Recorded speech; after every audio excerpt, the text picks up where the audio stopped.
El Colegio de Sinaloa presenta En Curso, una ventana a las actividades de El Colegio de Sinaloa. Trabajo, arte, ciencia, investigación, expresión. En Curso. Comenzamos.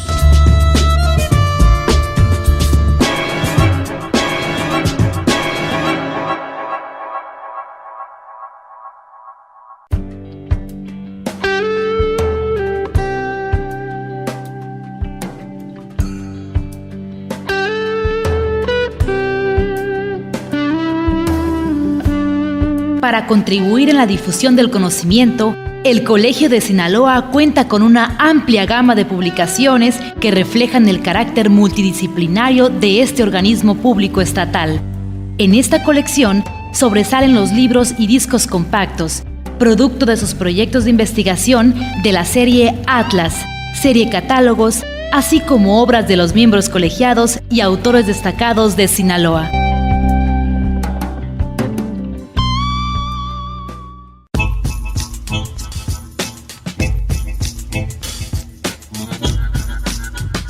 Bienvenidos una vez más, amigos de Escuchas, al programa En Curso, el programa de El Colegio de Sinaloa. Yo soy Gerardo Osornio y en esta oportunidad le voy a presentar una entrevista con el doctor Ignacio Contreras, quien nos va a platicar sobre un proyecto muy interesante que ya se ha convertido en una empresa, además con todos los sustentos necesarios, la empresa, es decir, la parte empresarial, la parte gubernamental, la parte tecnológica, que en este caso aporta la Universidad Autónoma de Sinaloa, y también, por supuesto, la aprobación del sector social, que eso es muy importante cuando hay un proyecto de esta naturaleza. Se trata del desarrollo de bioenergías para comunidades rurales en Sinaloa, un proyecto muy interesante que nació en la universidad como un proyecto científico y que, sin embargo, hoy ya es una realidad que va a beneficiar a muchos agricultores sinaloenses y, por supuesto, también a muchas empresas, empresarios, y no se diga a la universidad y a la parte de creadores de ciencia en nuestro estado. Sin más preámbulo, escuchamos aquí en Curso, el programa del Colegio de Sinaloa, al doctor Ignacio Contreras.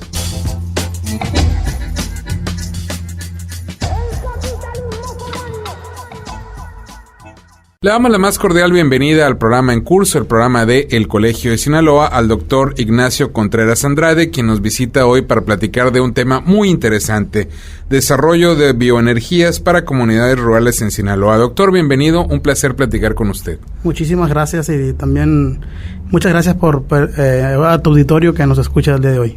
Yo quisiera que nos platicara sobre este proyecto, primero que nada, cómo surgió, porque muchas veces vemos los proyectos ya en proceso, ya convertidos a veces en empresas o en proyectos gubernamentales o con varios afluencias de apoyo, pero no sabemos cómo surgió, cómo se fue ideando todo esto, cómo se detectaron las necesidades a cubrir a partir de esos proyectos. Y así es que platícanos un poquito al respecto, por favor. Sí, con muchísimo gusto. Mira, el proyecto que estamos trabajando es un proyecto ahora en la parte empresarial, pero que tiene definitivamente bases científicas. Las bases científicas de desarrollo de procesos inician hace alrededor de unos 7 o 8 años. En la Facultad de Ciencias Químicas, ¿sí? Su servidor y el grupo al que yo pertenezco, que es el Cuerpo Académico de Bioenergía y Materiales de la Facultad de Química, ¿sí? Pues desarrollamos procesos encaminados a la producción básicamente de biodiesel, ahora otros biocombustibles. En ese tiempo nos llegó una oportunidad de trabajar juntos con diferentes instituciones estatales. Entre ellas estaba el CIAT, ¿sí? Con aquí Culiacán, Mazatlán, ¿sí? Y también Hermosillo, el CIDIR. Empezamos a trabajar un proyecto en donde el CODECIN fue el que coordinó todos esos esfuerzos para tratar de entender qué pasaba con Jatropha curcas. Jatropha curcas es un arbusto, ¿sí? Que ha tenido muchísimas cualidades para producción de bioenergía, biodiesel, y queríamos explorar esa situación. Entonces nos dimos a la tarea en ese proyecto de desarrollar diferentes paquetes tecnológicos, tanto agronómicos como en la parte de bioenergía, bioprocesos, etcétera, ¿sí? Y en ese momento pues terminamos el proyecto alrededor del 2015 aproximadamente. 2013. En el 2014, convocatoria de la Secretaría de Energía, ¿sí?, convoca a través de Intrust Global Investment, una compañía internacional, una firma que se desarrolla proyectos de energía, se asocia, le pide CENER que desarrolle un screening, una búsqueda de proyectos productivos que tengan que ver con impacto social, ¿sí? Uh-huh. Y él, a su vez, hace una alianza con Harvard, quienes al final ellos fueron los que pudieron en su momento identificar y llevar un programa de liderazgo como si fuese un diplomado. Uh-huh. Entonces, esas características, estuvimos alrededor de 300 profesores a nivel nacional trabajando día con día, casi un año y medio con personas de Harvard para identificar proyectos, y esos proyectos tenían que estar muy muy bien amarrados en la parte científica, pero también que fueran de muy fácil de transferencia. Esa era la característica. De esos 300 profesores salimos 3 seleccionados por Harvard.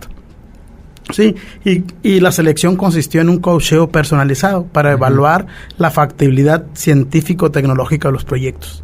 Ese proyecto estuvo evaluándose con Recurso Humano Internacional hasta que pudimos validar la factibilidad económica y después convencer a un tercero empresario que quisiera entrarle a la producción de bioenergía. Y esa producción de bioenergía necesariamente tendría que estar vinculada a comunidades rurales. Es decir, el concepto que estábamos manejando ahí era de inclusión, no solo el sector empresarial, universidades, gobierno, sino también la parte medular que normalmente se olvida, que es la parte de la comunidad. Los tenedores de tierra, por ejemplo, ha habido muchísimos proyectos que han tronado porque no se ha considerado ese recurso humano. O sea, quienes son los dueños de la tierra. Recordemos el caso de Aeropuerto cuando estaba presidente Fox. ¿Sí? Salieron los machetes y el proyecto tronó. Sí, claro. Entonces aquí nosotros tomando... El factor social no se incluía, pues. No se incluía el factor social, se excluía se podían, los que tienen el dinero querían hacer todo lo que fuera y no considerarlos. Entonces aquí nosotros, como el proyecto tiene que ver básicamente con producción de ciertos cultivos bioenergéticos, pero además en las comunidades rurales y campos pesqueros, básicamente vamos a darle valor a residuos de la actividad pesquera, cabezas de camarón y otras especies. Entonces esos residuos ahorita no tienen un valor, pero en su momento lo van a tener. Entonces, si no cuidamos esa parte y empezamos a hacer la parte de procesos industriales, inversión, y los precios después de valer 0 valen 5, 10, 15, 20 pesos, etcétera, truena, son los que hacen que truene la viabilidad económica de un proyecto. Entonces, el proyecto se vio de muchísimos puntos de vista, de tal suerte que la conclusión es, vamos a entrarle siempre y cuando nosotros tengamos como filosofía principal que las comunidades rurales, ejidatarios, tienen que ser también inversionistas. Entonces, entramos en un modelo muy interesante desde el punto de vista académico, porque es la aspiración de uno al desarrollo humano, ¿sí? Y entonces, como filosofía empresarial, ahora, pues tenemos que habilitar campesinos, ejidatarios, para que se cambie un paradigma y que se refleje no en ellos, sino en los hijos de sus hijos. Sí, entonces estamos haciendo un cambio de paradigma a largo plazo, ¿sí?, en la producción de bioenergía en las comunidades rurales. ¿Qué tan difícil fue esta parte de involucrar a las comunidades rurales? Porque, como bien usted dice, doctor, muchas veces en muchos proyectos se ve la parte financiera, la parte, digamos, empresarial, la cuestión tecnológica, pero el factor social se olvida, a quiénes va a afectar, a quiénes va a perjudicar y, en todo caso, en el mejor de los casos, a quién va a beneficiar. ¿Qué tan difícil fue convencerlos, atraerlos al proyecto y a obtener su visto bueno para participar en él?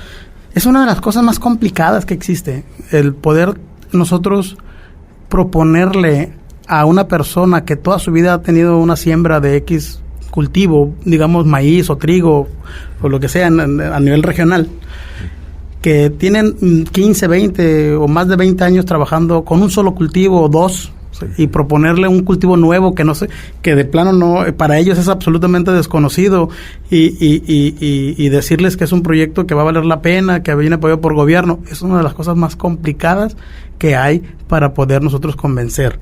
Nosotros tuvimos que hacer muchísimas reuniones y platicarles de este proyecto, pero además también un punto en contra que tenemos es que existen muchos casos de fracaso de los cultivos que nosotros tenemos, que estamos proponiendo. Entonces hay mucho riesgo en esto. Entonces el convencerlos, eso es de lo más complicado. Nos llevó alrededor de 1 año y medio, 2 años, pláticas constantes con ellos, y en lo último, en la última etapa de las pláticas ya fue un poco menor lo fuerte para negociar, porque hay muchos problemas en el campo que este proyecto los viene a solucionar. Uno de ellos, por citar alguno, es la comercialización. Es decir, si nosotros le presentamos al ejidatario la parte, el eslabón perdido que siempre los nuevos proyectos que presenta Zagarpa, etcétera, como ejemplo Nopal y otros a nivel regional, les presentamos que a un lado de su parcela o en el mismo municipio va a estar la fábrica, la parte industrial que va a procesar sus productos, y que además vamos a tener contratos a largo plazo en donde sus cosechas ya están prácticamente compradas, y que vamos a asegurar mediante contrato que ellos van a tener recursos suficientes, mínimamente iguales de lo que están acostumbrados a tener para vivir. O sea, entonces, y además son dueños de la empresa en cierto porcentaje entonces eso fue algo que nos ayudó muchísimo.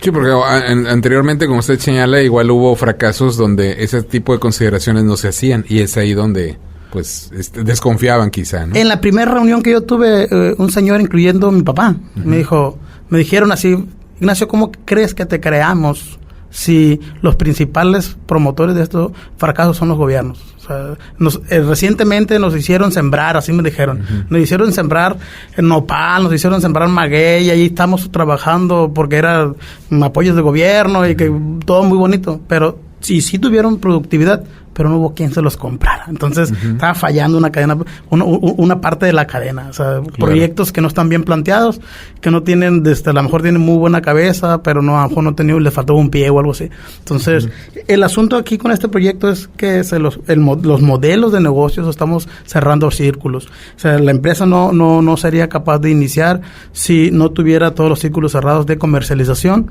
tanto de proveeduría como también de servicios. Es decir, quién le vas a comprar y quién le vas a vender.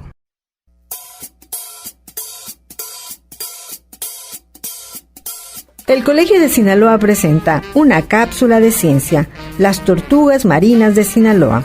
Entre las especies más representativas de Sinaloa, un caso especial es el de la tortuga marina. Pertenece al grupo de especies que migran para anidar y ponen sus huevos en el mismo sitio donde nacen. Son una de las especies más longevas del planeta. En nuestro estado existen 4 especies representativas: la golfina, prieta, carey y laúd. A partir de 1965, en Sinaloa se inició la pesca comercial de tortugas marinas a gran escala, a causa del incremento de la demanda de la piel de este reptil para sustituir a la del cocodrilo, cuyas poblaciones habían sido diezmadas por la industria peletera. Lo más preocupante ha sido el saqueo de hembras reproductoras en las playas y la destrucción de sus nidos.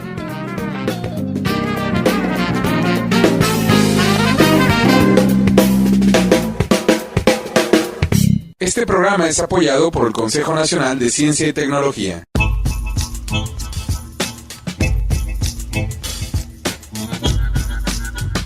Les recuerdo a quienes nos sintonizan a través de las diversas radiodifusoras culturales del estado de Sinaloa que este es el programa en curso, el programa de El Colegio de Sinaloa. Una emisión que semana a semana desde hace alrededor de 2 décadas lleva para usted algunas de las actividades de nuestra institución. En esta oportunidad estamos escuchando al doctor Ignacio Contreras, quien nos platica sobre un proyecto de desarrollo de bioenergías para comunidades rurales en Sinaloa, un proyecto que va a beneficiar a la Universidad Autónoma de Sinaloa, por supuesto también al apoyo gubernamental que se ha recibido para que este proyecto sea viable, también por supuesto algunos empresarios y no se diga a algunos o bastantes agricultores sinaloenses. Verdaderamente interesante y apasionante este tema. Sigamos escuchando aquí en curso al doctor Ignacio Contreras.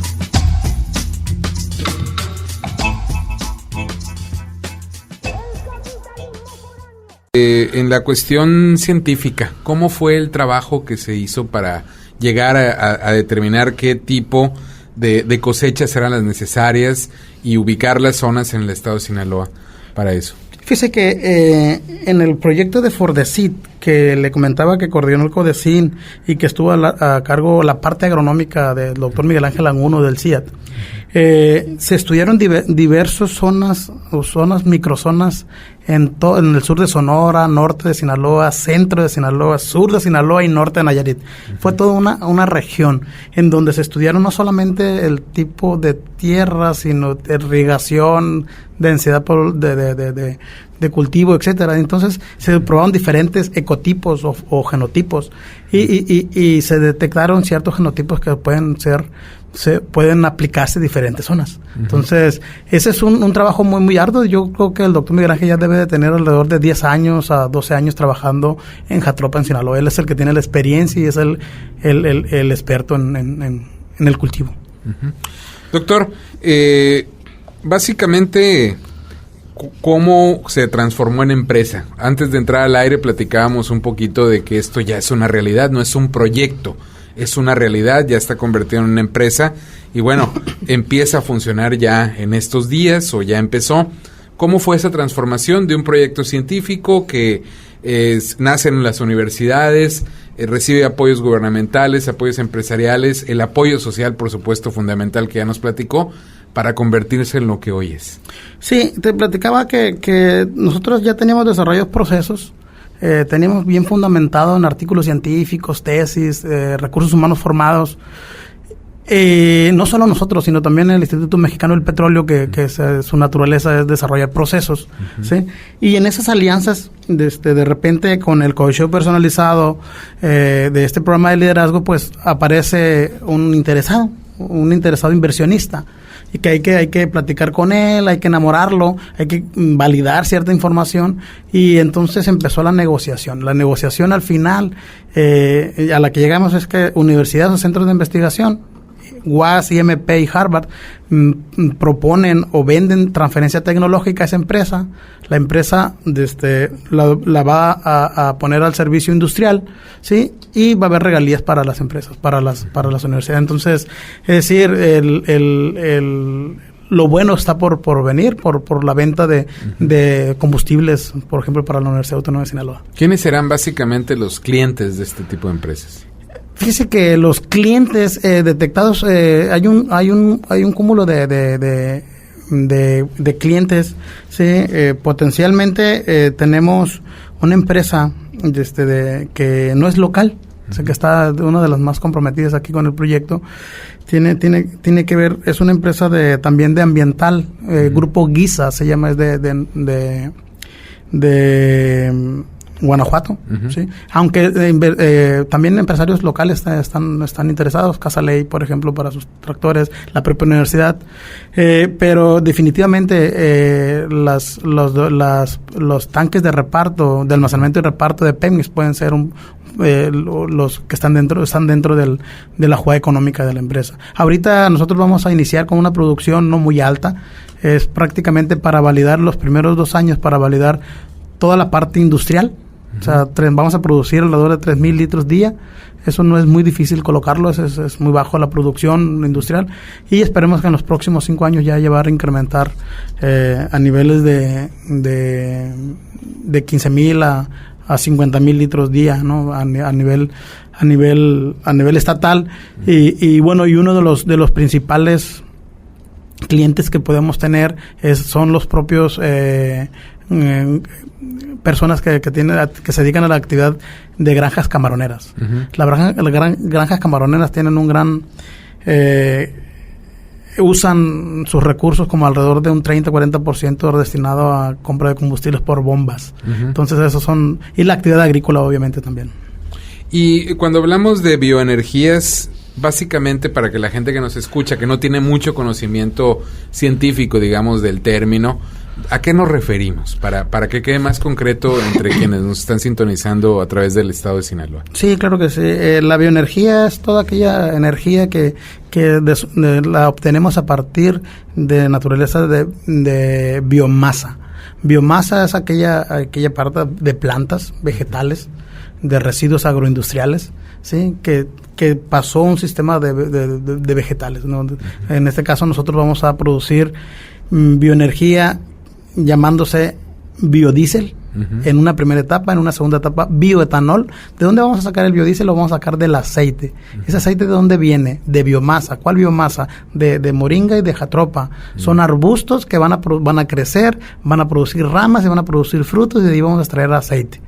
Ese aceite se transforma en biodiesel. Todas las podas, toda la parte de ramas que se quedan, incluyendo los rastrojos de maíz, garbanzo y toda la actividad aquí que tenemos en nuestra región, que no es muy poco, que no son pocos, son alrededor de 80,000 toneladas de biomasa residual que se quema, que prácticamente contaminamos. Sí, claro. Pues vamos a obtener bioetanol. O sea, ese famoso bioetanol de segunda generación es uno de los grandes retos científicos que hay en la actualidad, ¿no? Porque actualmente el etanol de primera generación se obtiene básicamente del maíz.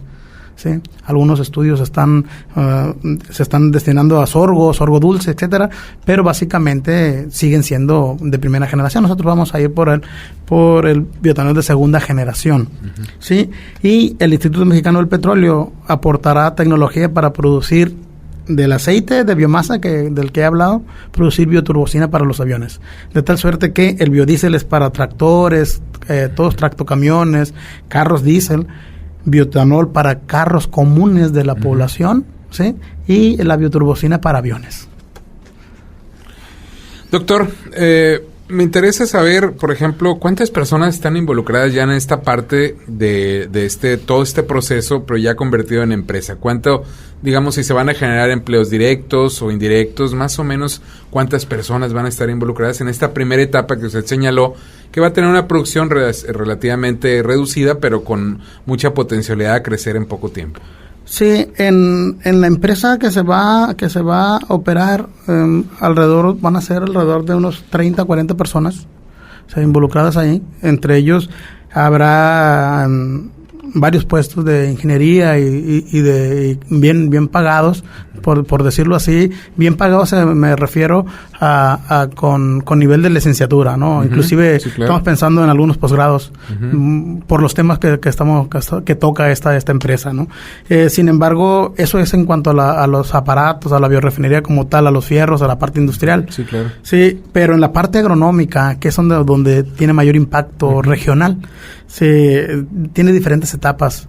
Una de ellas es en la instalación, y en la instalación de los cultivos vamos a sembrar pocas hectáreas, pero se requieren alrededor de 10 a 15 personas por hectárea para trasplantar, y más o menos las mismas para cosechar. O sea, nosotros estamos planteando cosechas manuales para incrementar la vida en los rural, o sea, en la parte de la microeconomía. Alrededor de unas 500 personas serán beneficiadas en esta etapa del proyecto. ¿Y todas en el estado de Sinaloa en este caso? Sí, claro. Sí, en Angostura particularmente, el proyecto fue asentado en Angostura. Sí, la parte industrial, por algunos ajustes económicos que tuvimos que hacer, la parte industrial la llevaremos a cabo probablemente en Culiacán, sí, en una primera etapa, en los primeros 2 años, y ya después ya nos sentaríamos a toda la parte de biorefinación en el municipio de Angostura. Doctor, nos queda poco tiempo, pero cuando la Universidad Autónoma de Sinaloa, por ejemplo, empieza un proyecto, se tiene siempre la oportunidad de pensar, por lo menos soñar, que va a concluir o va a llegar al punto donde sea una empresa viable, sustentada, como la que ustedes están ya echando a andar. La verdad es que no necesariamente. Normalmente los investigadores, yo me encuentro entre ellos, yo también formo parte del Sistema Nacional de Investigadores, muchas veces nos enfocamos más a la parte de ciencia básica. La ciencia básica es la que nos permite estar en el Sistema Nacional, desarrollar conocimiento, etcétera. Y aunque la idea de la ciencia básica debe de estar sustentada en una resolución de un problema real, normalmente es muy raro que podamos nosotros llegar hasta la transferencia tecnológica. Yo creo que debemos de incentivar para que se puedan llevar, producir ciencia si tenemos pocos recursos, producir ciencia, pero aplicable, ¿sí? Yo creo que hay otros países, otros estados que tienen mucho más recursos para producir la ciencia de conocimiento básico, y no se puede poder hacer una mezcla para llegar a la transferencia. Yo creo que desde mi punto de vista es una de las rutas más cortas para desarrollar economías. Doctor, pues el tiempo se nos ha agotado. Quisiéramos seguir platicando de esto. La verdad es que es un tema apasionante. Un proyecto que nació en una universidad, recibió los apoyos necesarios, incluyendo la participación social, y hoy es una realidad. Estamos seguros que vamos a volvernos a encontrar aquí en esta frecuencia para seguir platicando de esto. No sé si tenga algo más que agregar antes de despedirnos. Yo nada más agradecer primero a mi director, al doctor Jorge Milán Carrillo, director de la Facultad de Química, y a nuestro rector, Juan Eulegio Guerra Liera, por todo el apoyo institucional que hemos recibido, y sobre todo a la Secretaría de Energía y al Banco Mundial, que son los que han aportado en mayor medida el recurso para que se desarrolle y se detone este proyecto. Muchísimas gracias. Doctor Contreras, muchísimas gracias por habernos acompañado.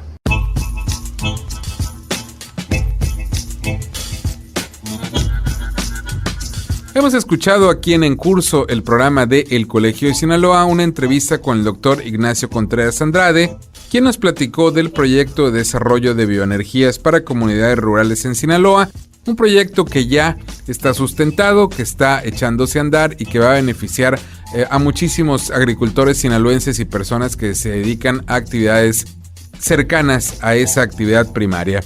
Vamos a terminar el programa, estamos a punto de cerrar, pero queremos agradecer su atención a esta emisión, también invitarlo para que siga en compañía de esta emisora y que nos acompañe la próxima semana a la misma hora. Por lo pronto también lo invito para que se sume a las diversas actividades de El Colegio de Sinaloa. Para obtener información de horarios y días precisos, puede acudir en la ciudad de Culiacán a la calle Antonio Rosales 435 Poniente, pero también ya lo puede hacer llamando en la capital del estado sinaloense a los teléfonos 716-1046 y 716-1050, ambos con LADA 667. Desde cualquier punto puede obtener información de El Colegio de Sinaloa tecleando en la red www.elcolegiodesinaloa.gov.mx o enviando un correo electrónico solicitando información a coldecin@yahoo.com.mx. También le comento que ya está disponible un apartado especial de El Colegio de Sinaloa en YouTube, donde usted puede escuchar, simplemente tecleando el nombre de nuestra institución, más de 100 programas que ya se han transmitido y que están ahí para que usted disponga de ellos a discreción. Los puede escuchar cuando gusten. Verdaderamente interesante ese apartado de YouTube, solamente tecleando El Colegio de Sinaloa. Nos despedimos, le agradezco su atención, yo soy Gerardo Sornio y esta fue una emisión más de En Curso, el programa de El Colegio de Sinaloa.